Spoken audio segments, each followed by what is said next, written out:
நமது பண்ணையில் கடினமாக உழைத்துக் கொண்டிருக்கும் அன்பு பச்சை கிளியை பத்திரமாக பார்த்துக் கொள்ளவும். ஏனென்றால் அவன் என் கண்ணுக்குள்ளே திரிகிறான்.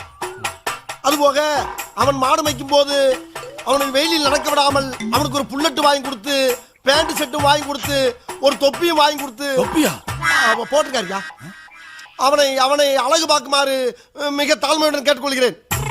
அதுபோக அவனை கயிற்று கட்டில் போட்டு வெளியில் படுக்க விடாமல் ஒரு பஞ்சுமத்தை வாங்கி கொடுத்து அவனுக்கு ரூம்பு போட்டு ஏசி போட்டு தருமாறு கேட்டுக்கொள்கிறேன். இவ்வளவும் போக ஒரு முக்கிய குறிப்பு, நமது குடும்பத்துக்காக கடினமாக உழைத்துக் கொண்டிருக்கும் அந்த ஒப்பற்ற ஜீவனை நாம் பத்திரமாக பார்த்துக் கொள்ள வேண்டும். அப்பொழுதுதான் நாம் எல்லோரும் பத்திரமாக இருக்க முடியும். ஏண்டா மொத்தமே 4 வரி தான் இருக்கு. 4 வரி தான், ஆனா கூட்டெழுத்துல எழுதியிருக்காரு அவரு. கூட்டெழுத்தா? அதுடா கூட்டெழுத்து. நான் படிச்சிருக்கல கூட்டெழுத்து. அந்த டீச்சர்ட்ட அப்படிதான் எழுதிருப்பாங்க. கேளுங்க. என்ன அப்படி பாக்குறீங்க?